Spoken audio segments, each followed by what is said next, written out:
Candela, hypnotherapist, transformation coach, and a spiritual teacher. You're about to listen to a recording of one of my regression sessions. If you enjoyed the content on my channel, please consider subscribing. And if you click on the bell, it will inform you of any of my future postings. Also, leave a comment and click like, because that helps to bring this kind of content to more viewers. I hope you enjoy the recording, and I hope to see you again in my future videos. The very first things that you see around you as you reach the surface. I'm in a cave with a bunch of other girls. I'm standing on a little rock is an elder dressed in blue with long gray hair and one blue feather. So look down at your feet and tell me if you're wearing anything on your feet. Just sandals. And on your body? It's like a brown short sleeve tunic thing. It's short. Do you have anything in your hand? No. We're all just sitting on the ground listening to her talk. So it's a female elder? Mm-hmm. And you are a girl as well? Mm-hmm. I want to be just like her. But how old are you at this point? 10. And what is she speaking about? I don't know. You're going to begin to hear or know what she is talking about. We're all taking shelter in the cave while the men are fighting in the valley. They'll let us know when it's safe to come out. Why are they fighting? They were attacked. Who attacked? The other tribe. And where are your older women? On the other side of the cave, on the other side of the elder, but in the cave. So did she gather the children just to explain this to you? Mm-hmm. Are the boys there as well? Mm-mm. Where are the boys? They're fighting. With the men? Mm-hmm. How old does a boy need to be able to fight? 6. At what age are you considered a mature adult in your tribe? 10. So are you an adult now? I don't know. And what else does the elder tell you? We have to wait here for them to tell us it's okay, but they never come. How long do you wait? Weeks. How do you survive? We don't. So what happens to you? Looks like people are getting sick and dying. Some of the little boys are there now. People are crying. How do you feel about what's happening? I want to be a leader. If I was a leader, this wouldn't have happened. Why is that? I don't know. I just feel that way. What would you want to do differently? We would all fight. And how would you fight? With our sticks and our weapons. What kind of weapons do you use? Bows and arrows and hatchets. I think I'm more of a tomboy, kind of. So move forward to the time when this situation ends or resolves in some way. I see the elder woman feeling very bad because she thinks she made the wrong decisions. I'm too tired to care. I just fall asleep and I'm done. Does your spirit leave? Mm-hmm. So as it lifts out of the body, just feel a sense of relief washing over you. And as your spirit now looks down at the life that you just left behind, you're going to gain a much broader perspective. And you're going to understand what happened on the battlefield. Why did they not return? Everyone was killed. And I want you to just see in your mind the battle and describe to me what the two opposing sides look like. We are brown people and they are black people. They're very, very angry for some reason. And you're going to begin to become more and more aware why they were angry. They think life is easy for us, but we're just more organized. The elders assigned people jobs, so everybody took a part. Is that the only reason they attacked you? Mm-hmm. It was just being mean. And how are your men dressed? Brown pants. That's it. And the other tribe? I just see them as black people with headdresses on. How big are the two armies? I don't want to talk about this life because it ended wrong. It wasn't supposed to end this way. Okay, so you're going to be able to see it from a soul perspective. And as a soul, tell me what purpose you set for that life. It was supposed to be one of happy and joy, but it didn't turn out that way. Was that turn of events unexpected? Yes. I feel lied to and betrayed. What do you decide to do on a soul level? I'll do it again, but I'm not going to trust that it's going to work out right. Okay.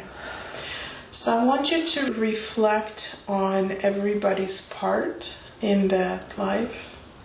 And I want you to become aware as a soul whose actions or beliefs led to this outcome that was unexpected. The Black Chief. What was it about his behavior? He attacked us, ended up killing us.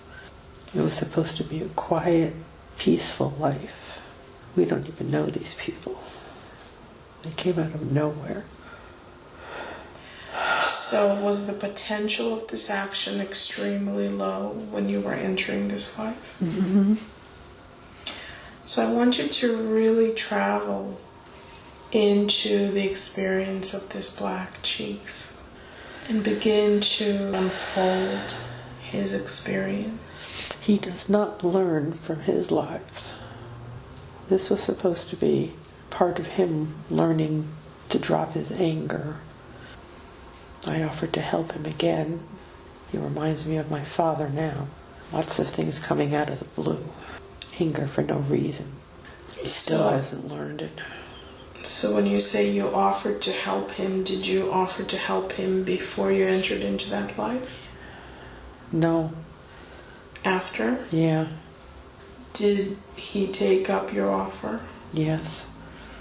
So you have been in lives together afterwards? This one. Only this one? Mm-hmm. As a soul, how do you understand his journey and his decisions? I don't. They're reckless and they make no sense. But he has the right to make whatever decisions he chooses, right? Mm-hmm. Yes, but I resent that it impacts me in a way that's not expected. Mm-hmm. And I want you to see yourself reviewing this life experience with your guides. And as they review it with you, what are the things that they point out to you or bring to your attention? I need to have patience with other people. So that experience points to you needing to learn something else. I have to stop hurrying things along, because sometimes that messes up a sequence of events. How do you feel about that? I can see their point.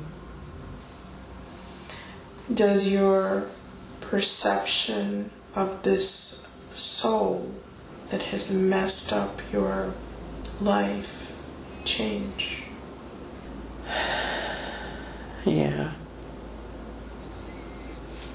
How do you see it now?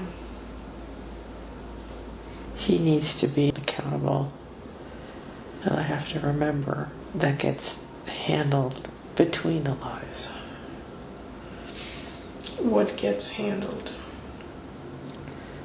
His perception of what he did and what he didn't do. So I wonder if his soul can come forward and you can interact with him after that life. I'm guessing it's at that point that you offer to come in and help him. He says to me, "Why are you so jumpy? Things are supposed to go the way we planned them." So was this planned after all? Yeah, maybe. To become more aware of his and your roles.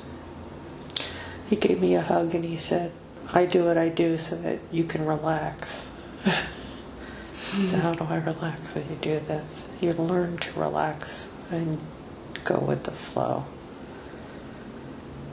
Does your perception shift? He's right. The biggest problem I'm facing, he says, is that what I think in my head should be as opposed to what in my heart is. Just let it go. Just let it happen. You don't have to be doing anything. Just be open to the next thing. And so now that you have a clear perception as you look back at that life, tell me where things went wrong. It didn't go wrong.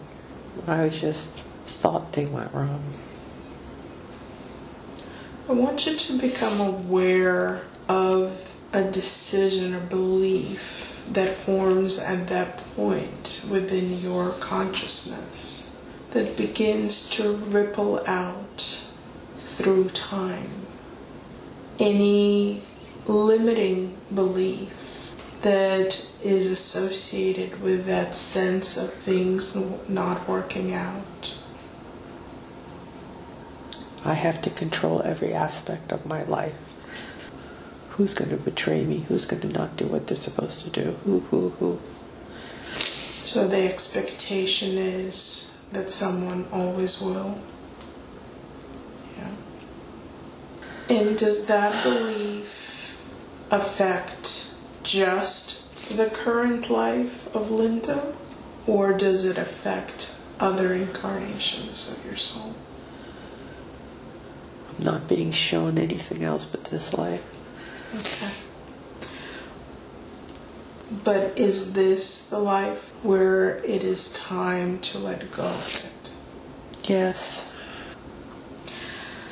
So as you imagine yourself sitting in that council of your spirit elders, your guides, they surround you with a powerful wall of light that begins to burst through those beliefs that restrict you and limit you in your experiences. And this light shines through all those dense areas, breaks them apart, and fills your entire being with powerful, bright energy. And those particles of that denser, darker energy begin to float out of your body, being replaced instead with beautiful, powerful light. Now tell me how that is going. I'm feeling like I was trying to control my world through isolation. And what I'm hearing now is, stuff's going to happen. So you might as well get out there and have fun like you used to. I can let go of all that betrayal from that time and the time in this life. Seeing it wasn't really betrayal, it was course corrections.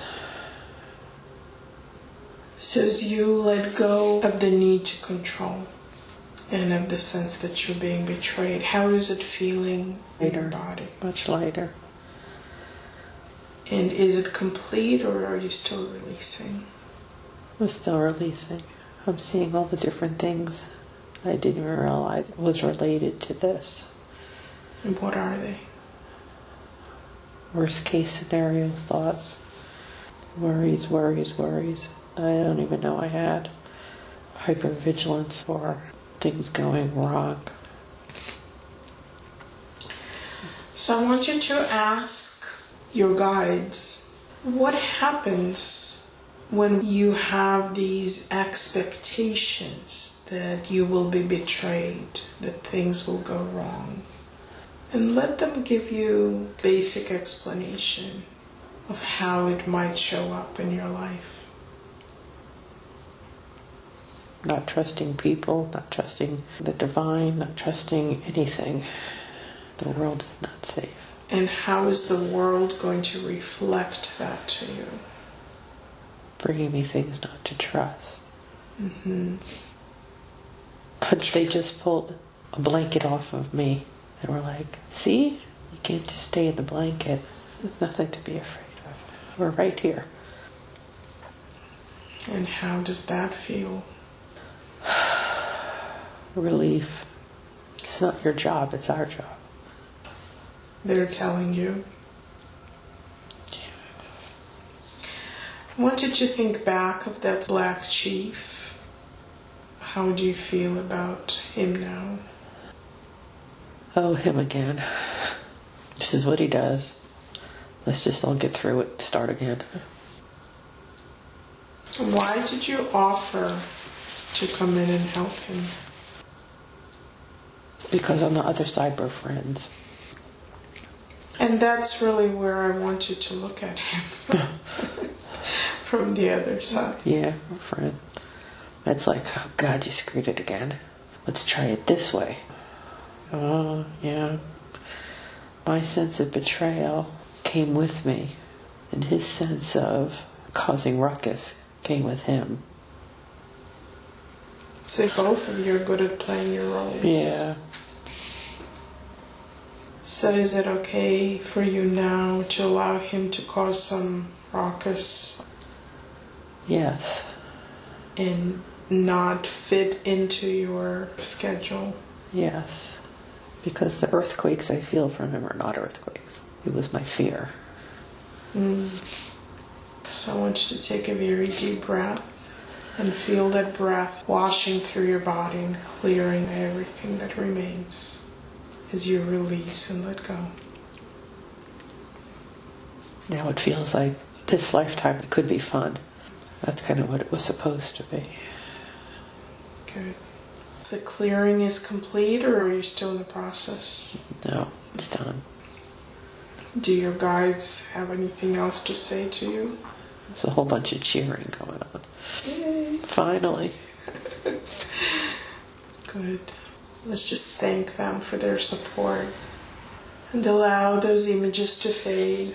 Begin drifting and floating like with most just feeling yourself drifting, once being guided in a different direction to control directly the most appropriate time in this peaceful moment. And as you begin once again, you begin to be drawn towards the surface as you float down, down, down.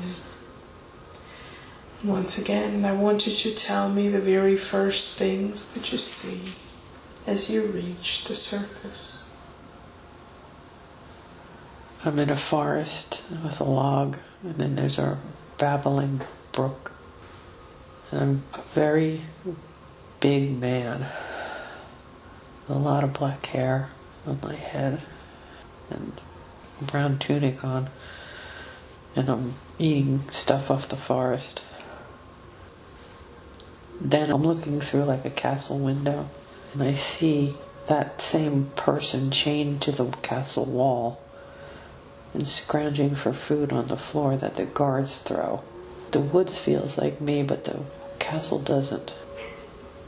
Let's just focus on the woods and just become aware of what you're eating in the woods.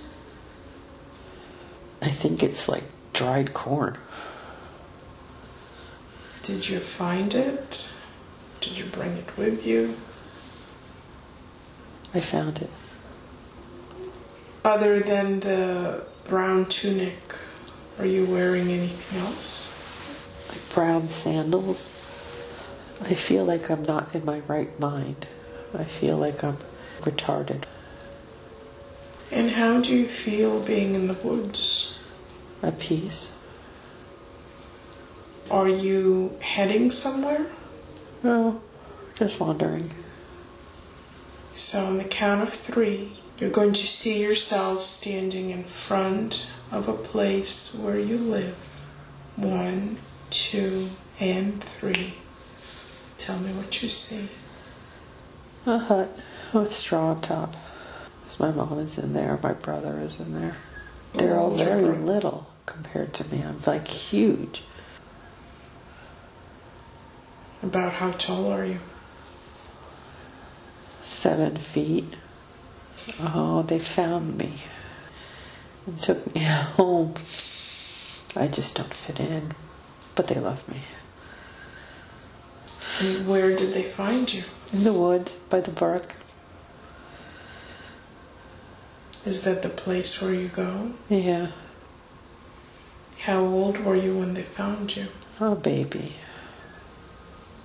Do they have any idea who left you there?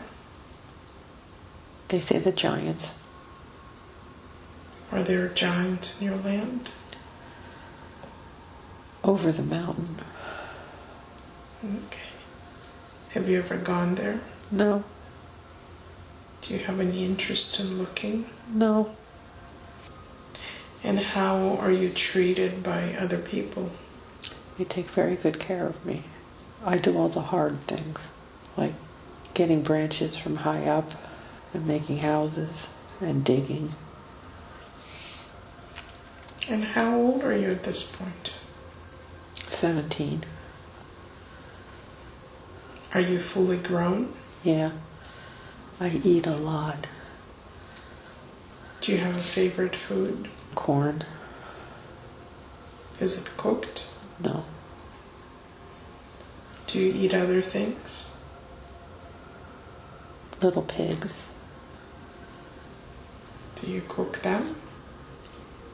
My mother does. How old is your brother? I don't know. Do you have a father? I don't think so. What is the place where you live? How big is the community?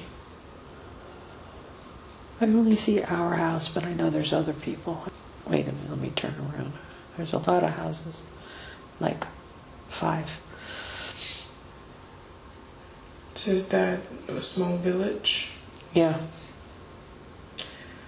So everybody in the village is okay with you being there? I think so. Okay. Do they tell any stories about the giants? No. I'd like you to move to the next significant event in that life. Tell me what happens. I feel like I hit my head on a rock in the water. I see the underwater. I think this is where I died.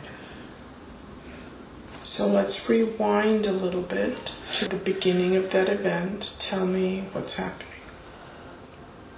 I have a rock tied to a rope, and I'm swinging it around, I hit a tree with the rock. The rock hits my head and I end up drowning in the water. That was stupid. Why were you swinging this rock? This is something to do. And how old are you at that point? 17. I want you to scan your life and become aware of any experience where you were in a castle, imprisoned for any reason, or if you knew of someone that was imprisoned. I think the imprisonment part was just a thought in my head. My mom would tell me stories. If I left the village, this is what would happen. So that stuck in my head. But I enjoyed this life. It was good to be big. Did you think of leaving the village? No, because of the story. All right. So as you take your next breath, your spirit will lift out of your body and float above. And as you begin to reflect on that life from a soul perspective, tell me what the purpose of that life was for you. The purpose of that life was to just experience love, nature, and joy.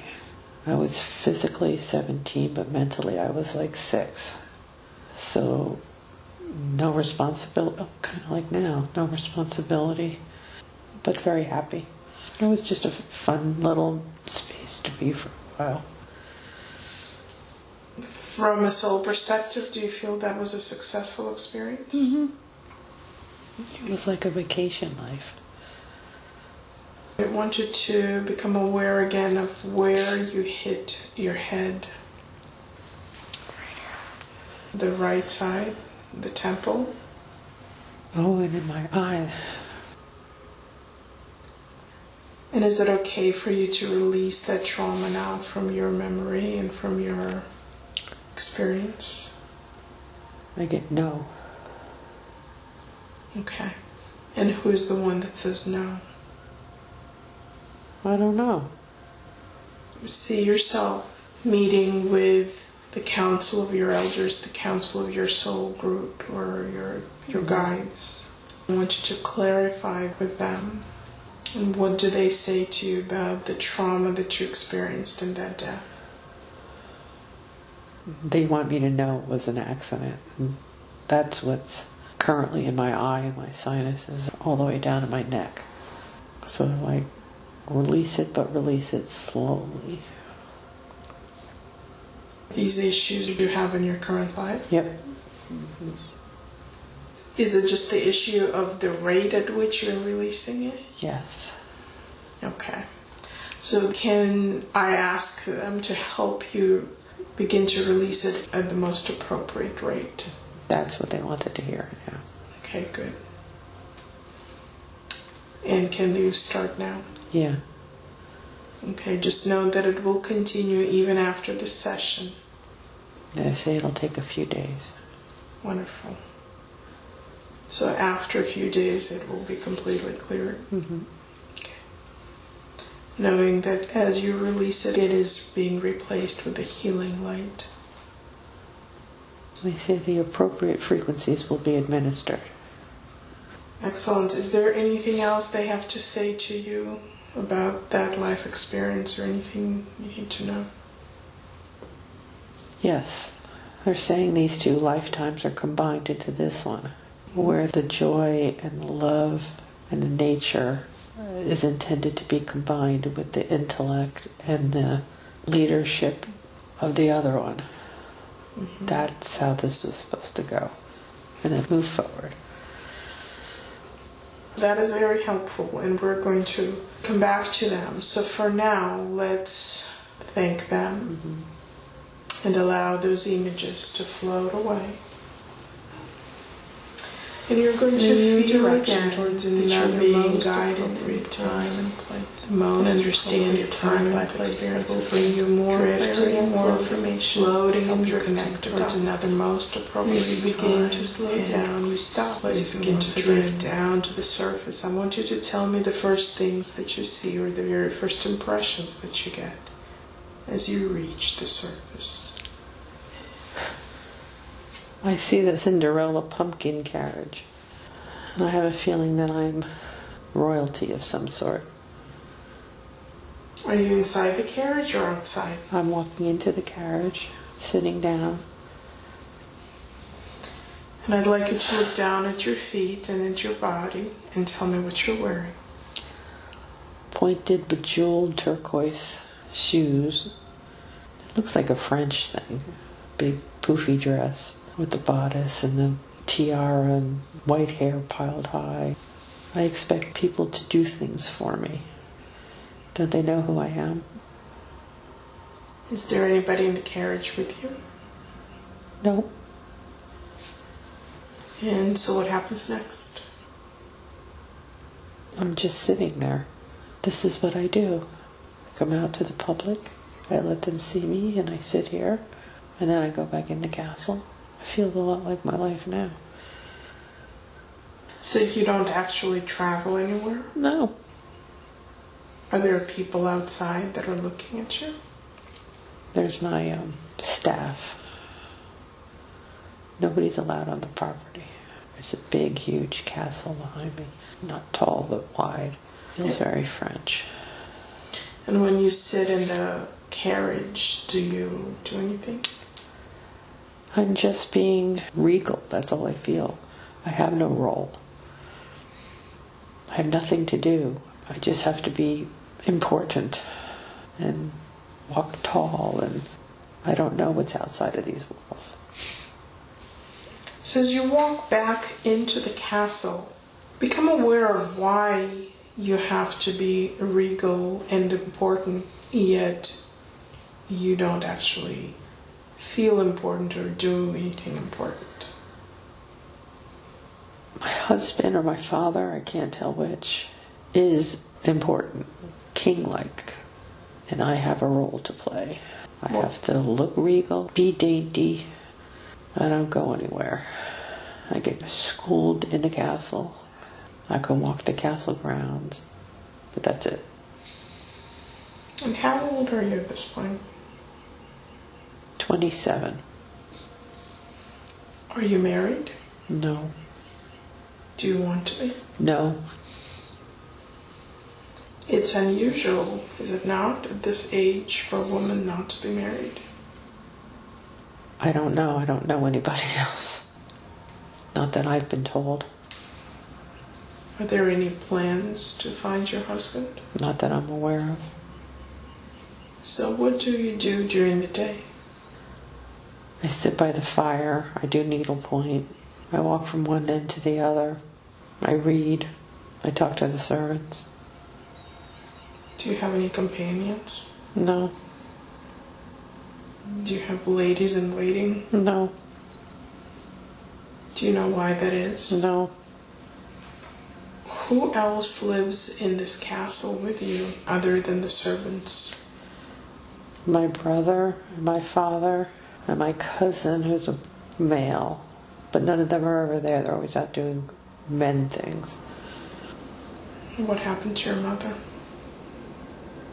She died when I was born. So who raised you? The nanny. Is she still there? No, she's dead. Did you say you were educated? I get tutored at home on what girls are supposed to learn. What do you study? French, needlepoint, I don't know what else. It's all rather boring. Tell me more about yourself.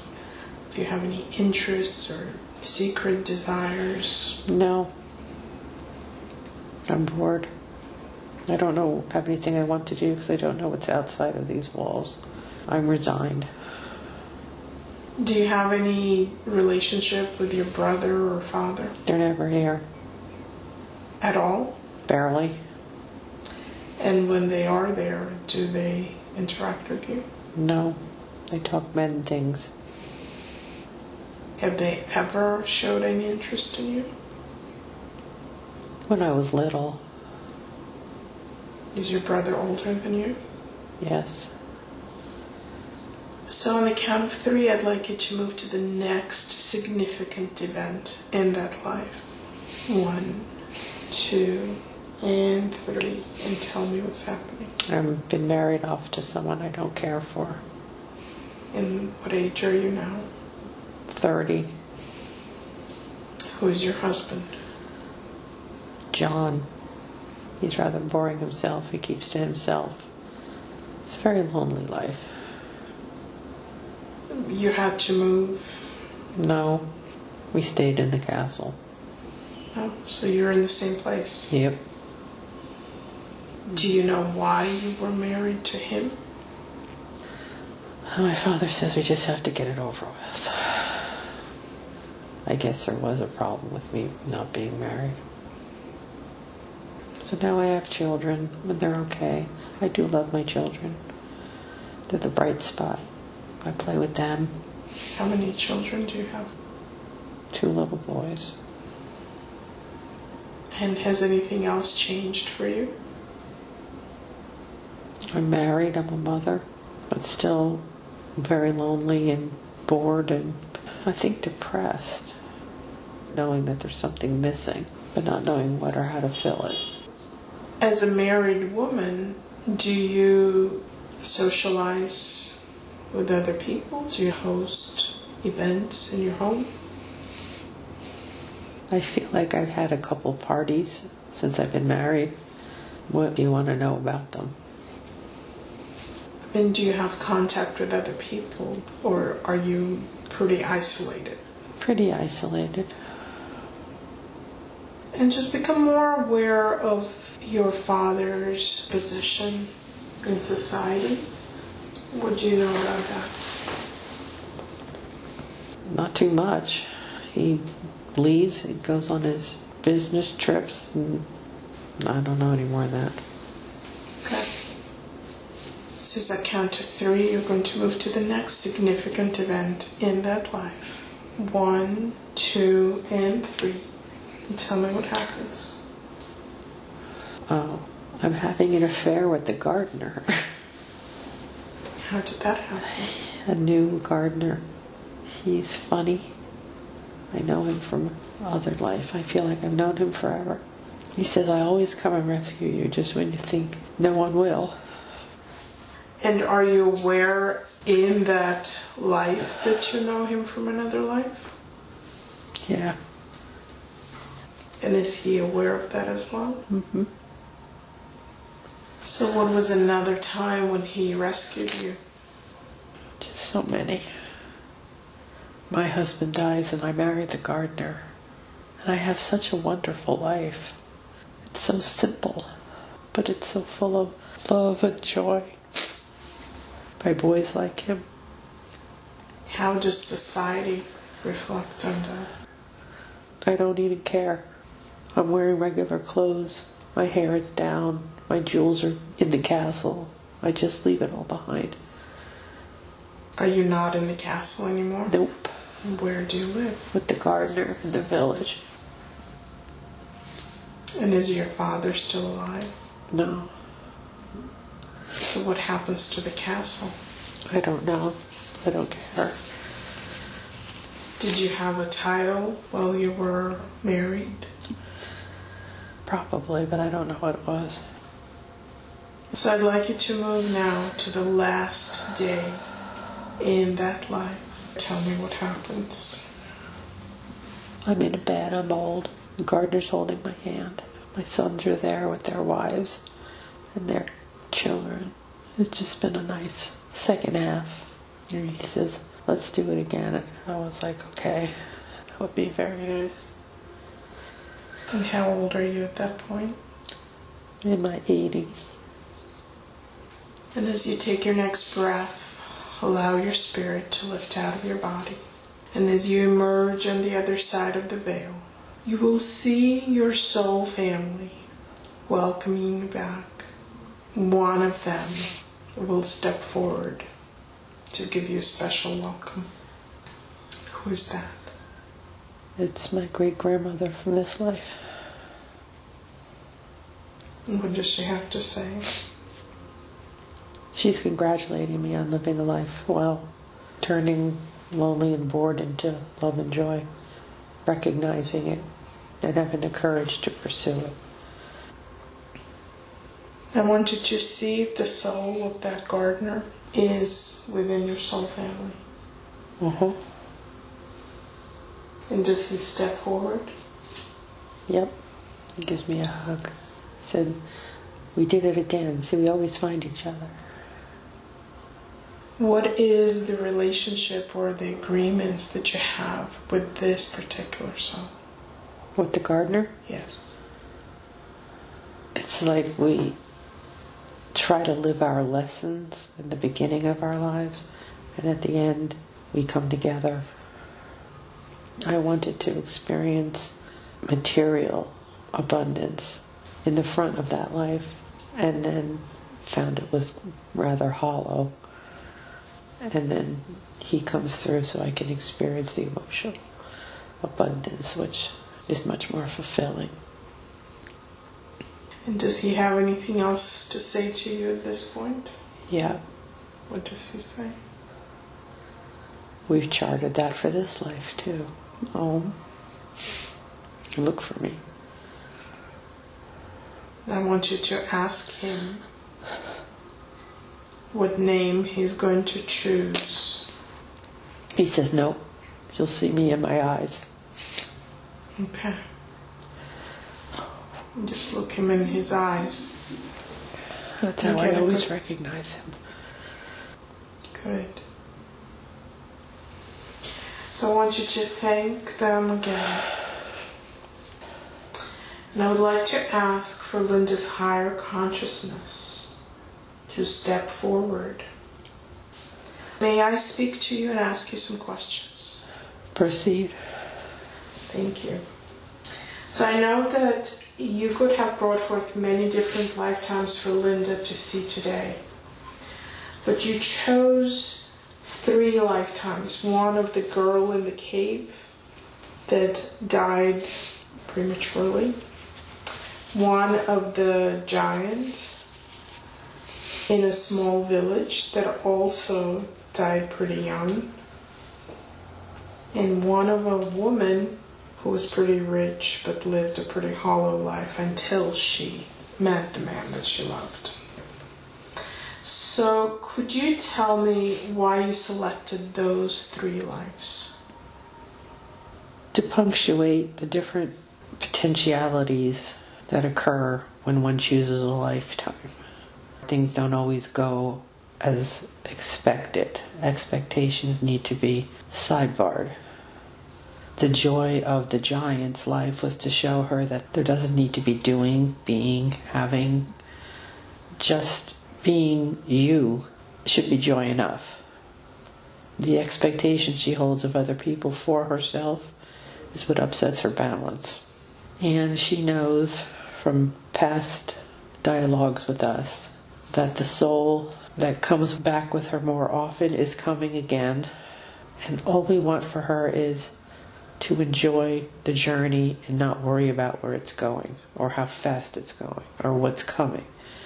And we think those that we chose today will help her understand those points. Thank you. Can you help Linda understand why she feels so hollow and why she doesn't feel any joy in her life right now? Because she's hyper-vigilant, waiting for the next shoe to drop. It's a constant buzz in the back of her head. The worry of what's not going to turn out right, the worry of when it's going to turn out, the worry. All that needs to be dropped.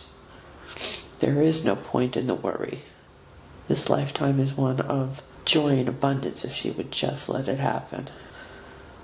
And we think those that we picked today will allow her to do that. Good. So she had an event when she was 24, actually, I guess multiple events, that gave her a really strong experience of being betrayed and left alone by the people that she cared about. It sounds like that was not really the starting point. It was more of life reflecting to her beliefs. But can you clarify if that was also a contributing factor? Yes, as she knows now, like attracts like. The abandonment of the mother, the attacks of the father, it just seeded in her deeper the feeling of no one has my back, no one cares, and that is what produced itself. The betrayals, that event there was twofold. It is a course correction. Had she continued on that path with those people, things would not have worked out well for her. She needed to be put on her own path to see her own standing of legs. So it did turn out for the best. And I think she sees that now. But we had to have the events occur in a way that would also allow her to learn. So the betrayal was an important part of that episode. Other people would have gone through the same thing and not have felt the betrayal that she did. That's because that was her lesson to learn there. And as she's grown through it, she thinks she got it, and now we can tell her that yes, you did understand that correctly, so free yourself from the confusion and the burden of not knowing, because you did know. You do know. Move on. Why did she choose to have the parental experiences that she did? What purpose did they serve in this life? The father represents the black man who attacked the village. Mm-hmm. So her choice was to come in and not get sideswiped by him again. But coming in as a child, there was no other option except to get sideswiped by the outbursts of the father, and then not to have the mother to turn to for compassion and support exacerbated the bursts from the father. Had she met him when she was older and was not a child of that parent, she would not have had those reactions. So why did you put her in that situation? She came through with betrayal and shock with her. So his outbursts jolted her to a degree which were exacerbated. She wanted it to be in her face as to what she needed to get past. But again, she chose to do it in the child state with a child mind and not the resources of an adult to handle that. So it took a little while for her to clear, for lack of a better term, the damage her father did to her emotional heart. Is that still unresolved, or is it clear? No, it's resolved. She was able to resolve with him because he's still a figure in her life. So he would still bring up things or instigate, aggravate certain things, and with her skills she was able to release them out of her nervous system. That which happened in her 20s, she has no resolution because no one spoke to her. So she only has in her mind what happened, how it worked out, and just has not had the confidence to know that she has resolved the issue too. That's what happened today. So now she feels that she has resolved the events. She will. She mentally has resolved it. Energetically, will take a couple of weeks. And we've told her this. She just hasn't believed it. Okay. I wonder if you can help her understand now the soul agreement that she had with her husband. Yes. He was to learn to give love. She was to learn to receive love. And it took the amount of time it took in order for that to happen. He could give it to her, and she could receive it from him. Yes, it was in the last few days of his existence, but it happened, and that's all that needed to be done to be complete. So we can consider that successful as well? Yes. Good. Is there anything unresolved there? He keeps trying to contact her to help her. She doesn't understand why. What he can help her with that I, the crew, the angels, and Source cannot help her with. So there's a little bit of back and forth with that right now. He feels he owes her something, and he doesn't. Is there a reason why she shouldn't be opening her heart and connecting with him? There's no reason to. It's over. When she thinks of him now, she can smile. And he comes to her in her dreams, and they resolve more things. When she came into this life, what is the purpose that she set for this experience? The first part of this life was to get through the betrayals. Once that was done, she was able to move on to fulfilling her contract with the entity called Michael at this point. Now that's been completed. So what she's in right now is a transitionary period where she feels like she's in a valley that she won't get out of. But that's not true. We're keeping her quiet so she can hear. She will be directed to where she needs to go, when she needs to do it. And she needs to let go of the fear of not doing it now. What's coming now? What's coming later? What's coming in 10 minutes? That has to stop. That's what the quiet's about. The betrayal's over. The karmic debt is over. Now she needs to trust the fact that all is working out. She has no thing that she has to be doing. It's much like a combination of all three lives that we set before her to view today. Joy in the little things. It's not about the material stuff. It's about the emotional connections. And now that she's comfortable not isolating herself, opportunities will pop up that she could never see coming at this point. And she just needs to be comfortable in that. And I think now that we have chatted, that can be so. She has a deep interest in spiritual things, and she has developed skills working with some modalities. But when she works with people, she feels annoyed, and she finds herself sabotaging anything that she attempts to do. Yes, all part of the isolation process, which we now fully believe to be complete. Is that from the third life? Everything she's brought in with her, she's lived many more than these three lives. She brings with her things from all those many lives. The fear, the need to control, the fear of betrayal especially, has kept her isolated. It's not easy to be betrayed by people who are not in your life. So now that the betrayal, which we believe has been resolved, is lifted, much like with the symbolic taking the blanket off of her in one of the other incarnations that you asked about, she can move forward not afraid of someone hurting her world. And just think of that spin on frequency, how that's going to change everything that comes to her. What was black is now white. So you said that at the right time she will be shown the next step, but I wonder if you can give us an idea of the things that she may be involved in or should be involved in, because she is having a hard time picking out things that she would feel passionate about at the moment. Right, because of isolation. Isolation is no longer an issue. So from now on she will begin to find joy in doing what she's doing now, which she feels is hollow, will not be hollow anymore. I see. That's good.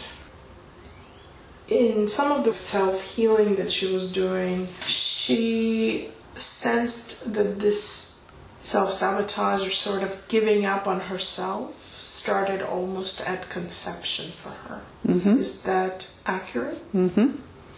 Can you tell me why that is?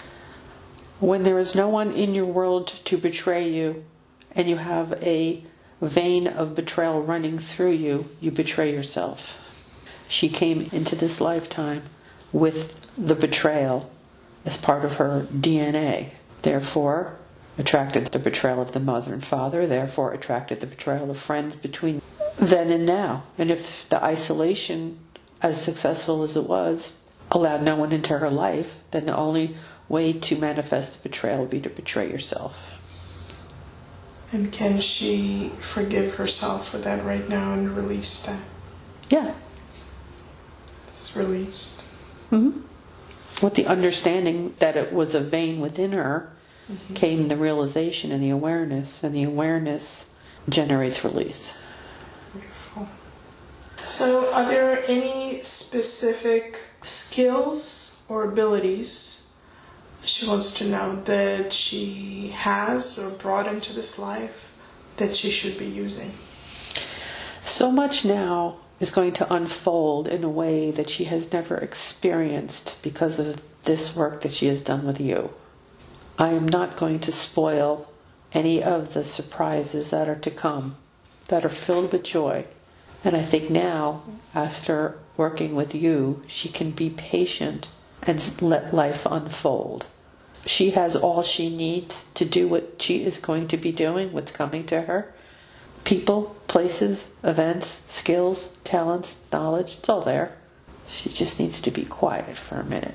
Now she can stop betraying herself and allow things to happen. Well, I'm really intrigued. Can you at least tell us if it's going to have to do with helping people?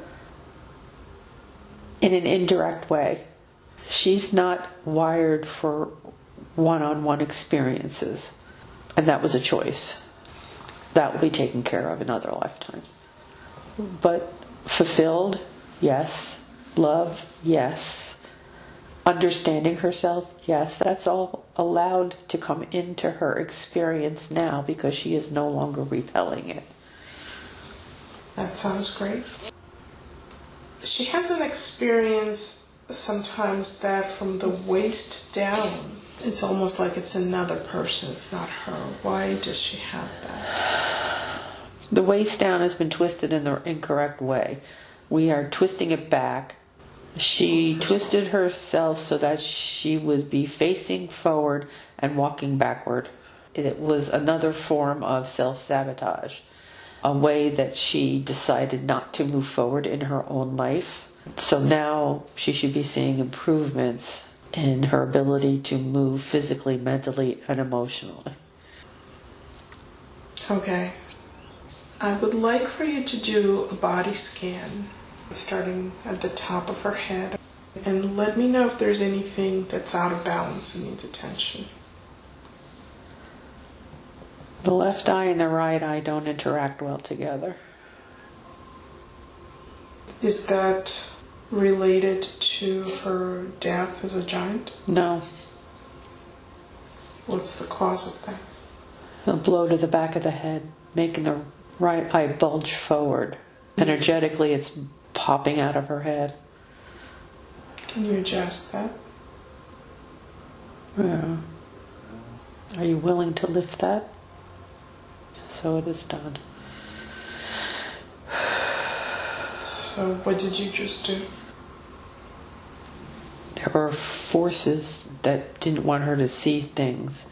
I okayed it with the physicality to be able to see it. The physicality responded yes. So we are readjusting the forces of the right eye. Something going on in here. Abdomen? Yes. That should resolve. It's part of the betrayal. It's her creative forces stymied by betrayal and looking what's going to happen next, what's going to happen. Otherwise, good. Okay. Linda also wants to lose weight but has been unable to really shift it. Is that related to the issues we've been discussing? It's the solidity of the need to be impenetrable to betrayal, to things not going the way you planned. It's just been this. And now that we can be this way, we can let things go. Excellent. I thank you very much. And before I let you go, I want to give you one last opportunity to give a message directly to Linda. So if you would like to say something to her, please go ahead. That you are loved beyond that which you can imagine. We are all working to guide you to the joy and happiness that you want. It's in you. It's always been in you. But now it feels confident that you can let it in. So just be at peace with that. And that's all. Thank you very much. Pleasure. I'm going to ask the higher consciousness and the soul family and the guides that have been helping us to recede to where you belong, with much love and thanks for the help and information that you have given Linda today.